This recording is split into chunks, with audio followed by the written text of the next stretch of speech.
बारिश में गरीब का चूल्हा। हे भगवान, ये क्या हो रहा है? इतनी तेज बारिश, कहीं मेरा चूल्हा खराब ना हो जाए। अगर हो गया तो खाना किस पर बनाऊंगी? अरे तू खड़ी खड़ी देख क्या रही है? जल्दी से जा और चूल्हे को बचा, नहीं तो आज रात फिर से भूखा सोना पड़ जाएगा। करना तो पड़ेगा ही माँ जी, पता नहीं ऐसी स्थिति हम गरीबों के ऊपर ही आकर क्यों पड़ती है। तेज बारिश में संगम तुरंत एक तसला उठाकर बारिश में भीगते हुए ही मिट्टी के चूल्हे को उस तसले से ढकने की कोशिश करती है। बारिश रुकने का नाम ही नहीं ले रही और इस तसले से भी बात नहीं बन रही। कोई प्लास्टिक की पन्नी चाहिए होगी। दूर खड़ी सास ये सब देख चिंता में लंबी सांस लेने लगती है। कभी भी मुसीबतें अमीर के घर नहीं जाती, हमेशा गरीबों के घर ही आती हैं। पानी तो चारों तरफ से चूल्हे में आता जा रहा है, कुछ और उपाय सोचना होगा। हाँ बहू, ऐसे बात नहीं बन रही, कुछ और उपाय ही काम आ सकता है। तसला तो वैसे ही छोटा सा है। माँ जी मैं घर में देखती हूँ, क्या पता कुछ मिल जाए। इतने संगम घर के भीतर जाकर हड़बड़ी में कुछ ढूंढती है। इतनी तेज बारिश में चूल्हे के अंदर पानी भर जाता है और चूल्हे की सारी मिट्टी बहने लगती है। हे भगवान, ये क्या, पूरा चूल्हा ही खराब हो गया। अब खाना कैसे बनेगा? बहू लगता है आज हमारे नसीब में खाना है ही नहीं। भगवान भी हमें भूखा ही देखना चाहता है। ये सोचते हुए बहू रो पड़ती है। तभी दोनों बच्चे उसे पकड़ लेते हैं और खाना मांगने लगते हैं। माँ ये क्या हो गया? हमारा पूरा चूल्हा ही खराब हो गया। अब खाना किस पर पकाने वाली हो? हमें कितनी जोरों से भूख लगी है। हाँ माँ, मुझे भी भूख लगी है, कब से कुछ नहीं खाया। भूख तो लगेगी ही, लेकिन मुझे माफ कर दो, अब हमारे घर का चूल्हा नहीं जल सकता। इतनी जोरों से बारिश हो रही है, इतनी बारिश में खाना बनाना मुमकिन ही नहीं। चलो अंदर चलते हैं। चलिए माँ जी, आप भी अंदर चलिए। हाँ बहू चलो अंदर। वो अंदर आते ही हैं कि तभी तेज बारिश की वजह से उनके घर की छत भी टप टप पानी से टपकने लगती है। ये लो, एक परेशानी खत्म हुई नहीं, दूसरी हमारे सर पर तान खड़ी हुई है। कोई नहीं माँ जी, बारिश रुकने के बाद इसका इंतजाम करेंगे, फिलहाल मैं कुछ करती हूँ। गरीब बहू बेचारी बेबस होकर अपने घर के कुछ छोटे मोटे बर्तन जहाँ पानी टपक रहा होता है वही लगा देती है, जिसमें दोनों छोटे बच्चे उसकी मदद करते हैं। वैसे तो मैंने कभी स्विमिंग पूल नहीं देखा, लेकिन जब बारिश होती है हमारे घर में स्विमिंग पूल बन जाता है ना माँ? हाँ, तुम ही हो, इस पूल में गोता लगा लो। तुम्हें ही मुबारक हो बारिश के गंदे पानी का स्विमिंग पूल। वाह वाह, देखो देखो मेरा स्विमिंग पूल। पूरे घर में पानी भर गया और तुम्हें मजाक सूझ रहा है? तुम दोनों मेरी मदद करवा रहे हो या फिर खेल रहे हो? बहू ये देखो क्या हो गया। जब वो बारिश देखने बाहर आती है तो उसकी नज़र उसके मिट्टी के चूल्हे पर पड़ती है, जो तेज बारिश की वजह से पूरा ही तहस नहस हो जाता है। वह पूरी तरह गीला होकर टूट जाता है। गरीब बहू संगम से रहा नहीं जाता और वो बारिश में भीगते हुए चूल्हे के पास आकर फूट फूट कर रोने लगती है। हे भगवान, ये कौन से जन्म की तू परीक्षा ले रहा है? इस जन्म तूने हम मासूम लोगों को इतने दर्द भरे दिन दिखा दिए, ऊपर से अब ये चूल्हा भी पूरा टूट गया। तभी नींद से जागते हुए गोविंद बोलता है। अरे संगम, संगम क्या हुआ? इस तरह सोते हुए तुम्हारे पूरे चेहरे पर पसीना।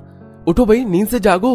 क्या बताऊं जी, एक तो गरीबी, ऊपर से गरीबी के सपने, वो भी इतने भयानक। फिलहाल तो सपना छोड़ो और बाहर देखो, बारिश का मौसम हो रहा है, बारिश आने वाली है। कहीं मेरा सपना सच ना हो जाए। मैं अभी जाती हूँ। हो, ये बारिश तो सच में हो रही है। मेरे पास तो चूल्हे को ढकने के लिए कुछ भी नहीं है। एक काम करती हूँ, पड़ोसियों से ही मदद ले लेती हूँ। अरे कृष्णा बहन, दरवाज़ा खोलो, मुझे आपकी मदद की ज़रूरत है। बारिश हो रही है, अगर तुम्हारे घर में कोई बड़ी सी पन्नी हो तो मुझे दे दो। तुम्हारे लिए ही तो मैंने बहुत सारा कूड़ा कबाड़ा इकट्ठा करके रखा है, जो तू मांगेगी वो ही तेरे को देती रहूंगी। अरे मैं कहाँ से दूं तुझे? बड़ी सी पन्नी मेरे पास नहीं है, कहीं और चली जा। इनके पास तो कुछ होता ही नहीं है, कभी भी मुंह ढाकर जब देखो दरवाजे पर खड़ी हो जाती है। हाँ, गांव के लोगों से तो मदद मांग क्या लो, वो तो ताने कसने ही लगते।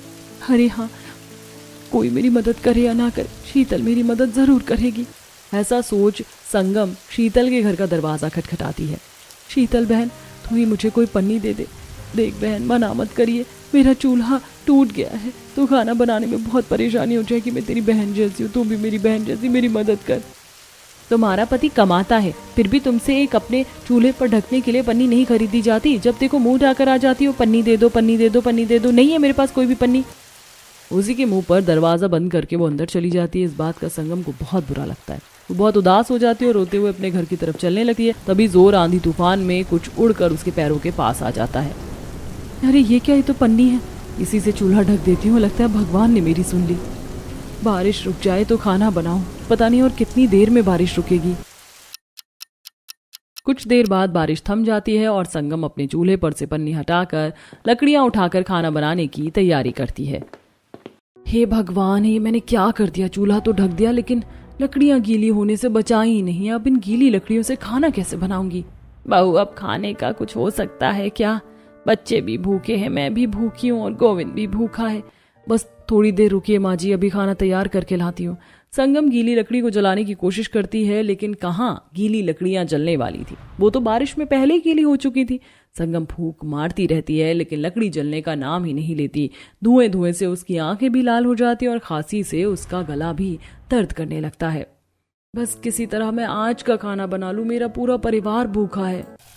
जैसे तैसे करके सब्जी तो बन गई लेकिन जब रोटी की बारी आई तो हल्की हल्की बूंदाबांदी फिर शुरू हो गई। संगम ने कच्ची पक्की रोटी जल्दबाजी में बनाकर अंदर ले आई। उसे यही डर था कि कहीं तेज बारिश में उसका ये खाना फिर से ना रह जाए। उफ, खाना तो तैयार हो गया, अब सबको खाना परोस देती हूँ। सभी इंतजार में बैठे हैं। सभी बैठ जाओ, खाना तैयार है। सबसे ज्यादा खाना मैं खाऊंगा क्योंकि मुझे बहुत जोर से भूख लगी है। मैंने सुबह से कुछ नहीं खाया। अगर ये बारिश ना होती तो माँ आप सुबह ही खाना बना लेती ना। हाँ मेरे बेटे, भला तेरी माँ तुझे भूखा रख सकती है क्या? तेरे लिए ही तो खाना बनाया है, चल आकर बैठ जा। आज तो दादी सबसे ज्यादा खाना खाएगी, सबसे ज्यादा भूख दादी को ही लगी है। हाँ हाँ खा लो दादी, आपको ही भाई ऐसा कच्चा पक्का खाना। जरा देखो माँ ने जो दाल बनाई है उसमें पानी के साथ दाल कैसे तैर रही है।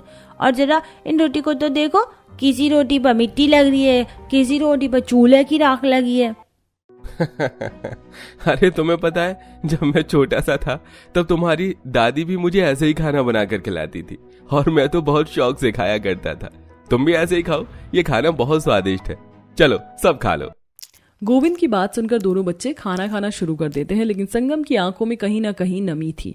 वो मन ही मन कुछ सोच रही थी कि इतने में गोविंद बोल पड़ता है। कहीं बारिश दोबारा से ना हो जाए।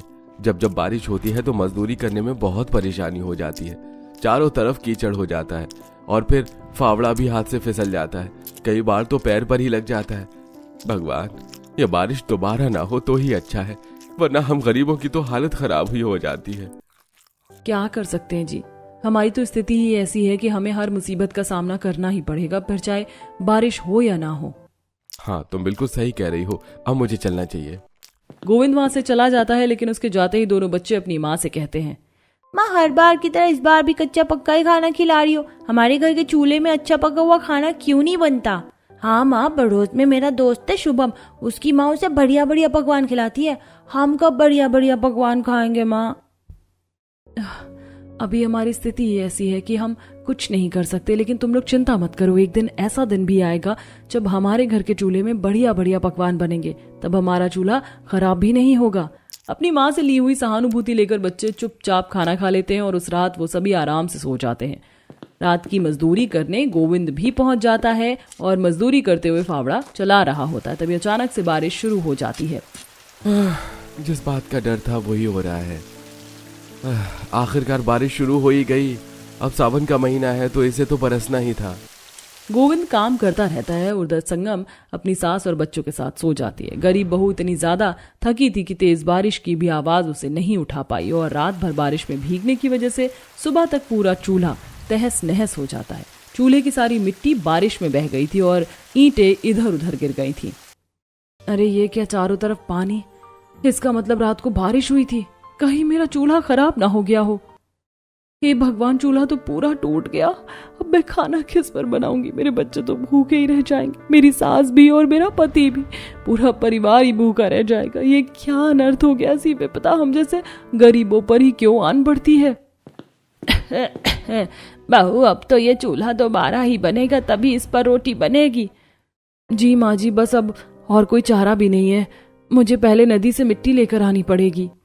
खेतों से मिट्टी लाकर संगम चूल्हा बनाना शुरू करती है, लेकिन बारिश कहाँ रुकने वाली थी। वो फिर से हल्की हल्की बूंदें शुरू हो जाती हैं, जिससे संगम को चूल्हा बनाने में बहुत परेशानी होती है। वो जैसे जैसे मिट्टी को लगाती है, बारिश की बूंदों से वो खराब होने लगती है। इस तरह तो चूल्हा नहीं बनेगा, मुझे कुछ और इंतजाम करना होगा। अरे ये क्या, हर बार का तेरा यही रोना होता है? बारिश शुरू होती नहीं कि तेरा चूल्हा पहले से ही पानी में बह जाता है। बेचारा गोविंद 50 रुपए की दिहाड़ी में घर की जरूरत को पूरा करेगा या सबके पेटों को देखेगा? एक वक्त की रोटी भी नसीब हो जाए वो भी बहुत बड़ी बात है। हर दिन एक जैसे नहीं होते, जिंदगी में उतार चढ़ाव तो चलते ही रहते हैं। हमें जिंदगी को संभालना आना चाहिए। संगम ऐसा बोलकर 4 बड़े डंडे लेकर उनके ऊपर वही पन्नी बांध देती है जिससे बारिश की बूंदें चूल्हे के ऊपर गिरने से रुक जाती हैं। इसी के चलते वो चूल्हा बनाकर तैयार कर लेती है। लेकिन अभी भी बारिश हो ही रही थी, वह गीले चूल्हे में खाना बना ही नहीं सकती थी। धूप निकलती तभी तो ये चूल्हा सूखता, लेकिन बारिश के मौसम में चूल्हा कहाँ सूखने वाला है। आज के दिन तो भूखा ही निकालना पड़ेगा। माँ, क्या सच में दादी माँ सही बोल रही हैं? सुबह से दोपहर हो गई है, आज हमने कुछ भी नहीं खाया। बहुत जोरों की भूख भी लगी है। आज हमें खाना नहीं मिलने वाला। नहीं बेटा, ऐसी बात नहीं है। खाना क्यों नहीं मिलेगा? जरूर मिलेगा। बस एक बार चूल्हा सूख जाए तो मैं खाना बनाऊंगी। कई घंटे और बीत जाते हैं लेकिन ना तो हल्की हल्की बूंदें रुकती है और ना ही चूल्हा सूखता है। अब और कोई चारा नहीं है, मुझे गीले चूल्हे में ही लकड़ी लगाकर खाना बनाना होगा और मैं अपने परिवार को भूखा प्यासा नहीं देख सकती। सामान लेकर संगम गीले चूल्हे में ही खाना बनाना शुरू करती है, लेकिन कहाँ गीला चूल्हा टिकने वाला था। वो कभी भी इधर से बिखरता तो कभी उधर से बिखर जाता, तो कभी बीच में रखा तवा चूल्हे के अंदर ही गिर जाता। आज तो चूल्हे पर खाना बनाना मेरे लिए एक चुनौती भरे काम से कम नहीं है, लेकिन फिर भी मैं हार नहीं मानूंगी। चाहे कुछ भी हो जाए, मैं चूल्हे पर खाना बना कर ही रहूंगी। उधर हल्की हल्की बूंद में गोविंद भीगता हुआ बारिश में घर की तरफ आ रहा होता है। रास्ते में उसे एक चूल्हे की दुकान दिखाई देती है। ये चूल्हा तो बड़ा ही अलग है, इसे तो कहीं भी उठाकर रख सकते हैं। काश के ऐसा ही एक चूल्हा हमारे पास होता तो संगम को इतनी परेशानियां उठानी नहीं पड़ती। बेचारी पता नहीं किस तरह से ऐसे बारिश में खाना बना रही होगी। जरा इस दुकान वाले से पता तो करूं ये इस चूल्हे को कितने में बेच रहा है। अरे भाई साहब, आपकी दुकान में ये जो चूल्हा है इसे तो कहीं पर भी रख सकते हैं ना? और वैसे ये कितने का है? ये तो 500 रुपए का है भाई साहब। वैसे ये गैस स्टोव चूल्हा है। हाय राम, पूरे 500 रुपए का? इतना महंगा? मेरी तो दिहाड़ी ही 50 रुपए है। इस चूल्हे को खरीदने की मेरी औकात कहाँ है। चलो घर ही चलता हूँ। बिना ही कुछ कहे मन में ये सब सोचकर गोविंद वहां से चल पड़ता है और घर आ जाता है।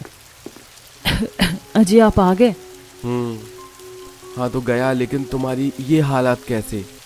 ये गीला चूल्हा है इसलिए थोड़ी परेशानी हो रही है खाना बनाने में। बाद में ही बना लेती, बारिश भी हो रही है और फिर चूल्हा भी गीला है। अजी, खाना तैयार है, आप अंदर चलो, मैं खाना लेकर आती हूँ। गोविंद घर में आकर गीले कपड़े बदल लेता है और सूखे कपड़े पहनता है। अब सभी शांति से खाना खाते हैं। क्या हुआ, आज सभी बड़े शांत है? खाना अच्छा नहीं बना है क्या? खाना चालू करो बहू, आखिर तूने इतनी मेहनत से जो बनाया है। अपनी माँ की हालत देख बच्चे भी चुपचाप खाना खा लेते हैं।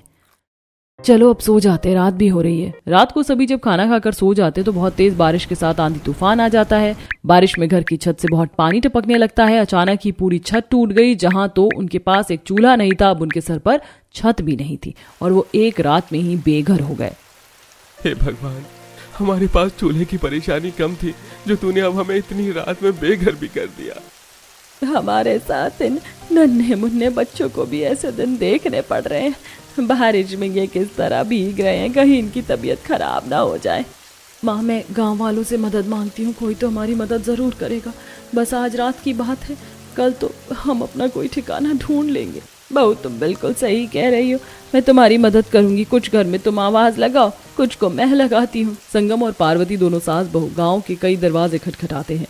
देवकी बहन, हमारी मदद करो, हमारी झोपड़ी तहस नहस हो गई है। इस बारिश में हमारा सब कुछ डूब गया, हमें आज रात रहने की जगह दे दो। अरे मैंने क्या कोई धर्मशाला खोल रखी है जो तुम्हें रहने की जगह दे दूं? आज की रात रुकोगे फिर यहीं पर अपना डेरा जमा लोगे। मेरे बस में नहीं है कि मैं तुम्हारी कोई मदद नहीं कर सकती। चली जाओ यहाँ से और दोबारा मेरे दरवाजे को बजाने की जरूरत नहीं है।